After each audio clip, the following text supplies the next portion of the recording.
का हो भौजी? का कहतनी है देवर जी बोले? अरे 2-4 दिन से तोहरा के देखा तनी कि बड़ा ही मने मने गच रहतारू हो।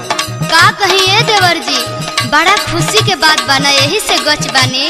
का बात बा हो, का बात बा? जाना तनी देवर जी, आपन मुखिया जी पूरा पंचायत में पानी पानी कोई देले बा। कैसे हो भौजी, कैसे? गावा गाई कोइले बड़े पानी के व्यवस्था। ई मैटर बा।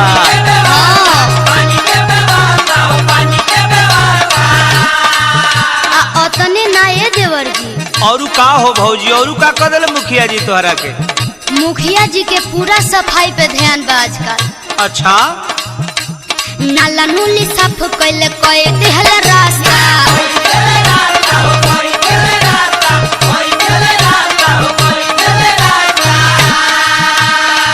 हाँ तब भौजी तू ठीक कहतारू, हम देखनी है तोहरो गली बड़ी चिकन लागतिया। आ सही ये देवर जी, उहाँ के ध्यान तो हमारी पर बटले बा। हाँ भोटा दिहला के सचो खानी फल देखनी, हम तो मुखिया के रात चपा कॉल देखनी।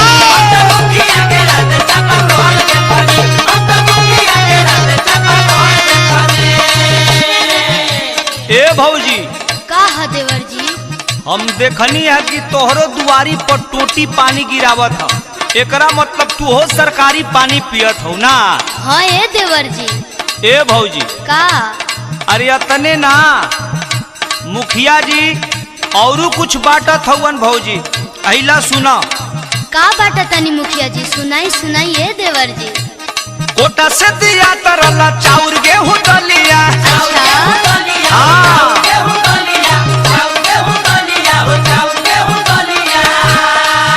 अतने ना भौजी, घूमी घूमी पूछत रहले भौजी लोग से हलिया। साचो? हाय भौजी,